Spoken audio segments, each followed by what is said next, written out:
Image LG. An LG patent filed to the World Intellectual Property Organization shows a potential folding hybrid tablet and phone device, as spotted by GSM Info. The patent describes the device as a mobile phone with a flexible display which can be folded in half. It was initially filed in July 2017 before being published on January 12, 2018. The design patent shows two versions of the potential phone. The first model is a foldable phone that features a camera component on the back panel.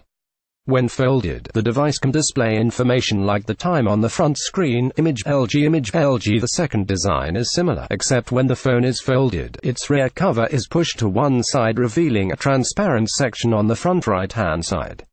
That sidebar section could be used to display the time and notifications, for example.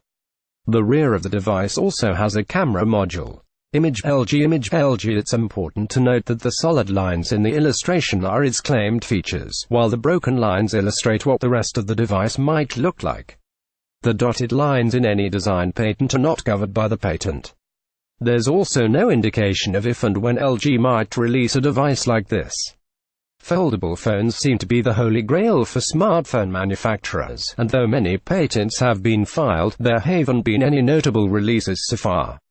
Samsung has previously indicated it wants to release a bendable Galaxy Note this year, but noted there are still hurdles to overcome.